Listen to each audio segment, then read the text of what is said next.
টলার নামের এলাকা আছে। তার আমরা যেহেতু এই এলাকায় বড় হয়েছি ছোটোকাল থেকে, সেই হিসেবে চিনি। সে আমি কখনো খারাপ কিছু দেখি নাই। সে বিয়ে টিয়ে করছে, তার বউ বাচ্চা আছে, তারও একটা ফুটফুটে কন্যা সন্তান আছে। আসামি যে বললো আর এই যে ওইটা হয়ে গেল তা আমি মানতে পারি না, ঠিক আছে।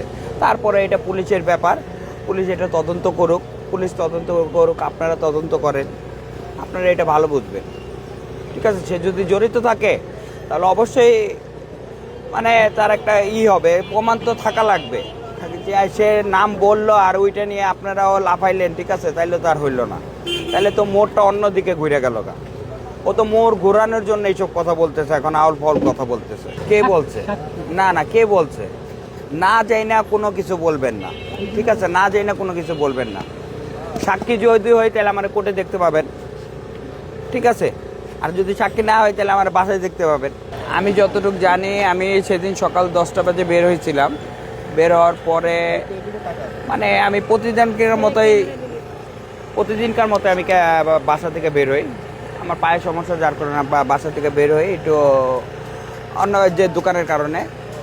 বের হওয়ার পরে 11টার দিকে চিল্লাচিল্লি শুনলাম, তো ওই বাসায় যাওয়ার পরে শুনলাম এই কাহিনী, ঠিক আছে। তখন আমি তার ওয়াইফরেই দেখছি, ঠিক আছে। পরবর্তীতে শুনলাম সে নাকি জানলা দিয়ে পলায় গেছে। তো আজকে আবার দেখলাম যে তারে নাকি রিমান্ডেও নেওয়া হয়েছিল ঈদের আগে।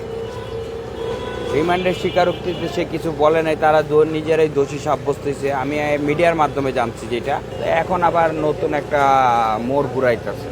এখন কিসের জন্য ঘুরাইতেছে ওই জানে, আল্লাহ পাক ভালো জানে, আর ওরা হাজব্যান্ড ওয়াইফ জানে। এই ব্যাপারে আমি কোনো মন্তব্য করতে চাই না, কারণ এই ব্যাপারে আমি তেমন কিছু না। আমি সাধারণ জনগণ একজন, আমি তার প্রতিবেশী।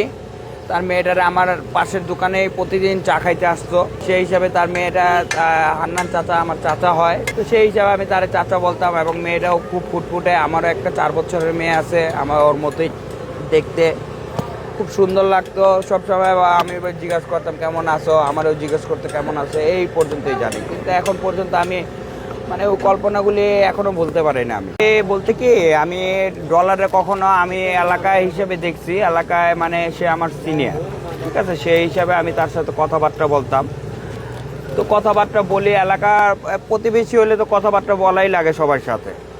তো সেই হিসাবে আমি তার সাথে কথা বলছি, তার সাথে অনেক ফাজলামি দুষ্টামি করি, সবটাইমই করি, ঠিক আছে। মানে তার আমি এমন অনৈতিক কোনো কিছু করতে দেখি নাই জানি কি এইসব বিষয় আসে। এখন এটা আমি কিছু বলতে পারবো না, সরি ভাইয়া, কারণ আমি এই ব্যাপারে কিছু জানি না। আমি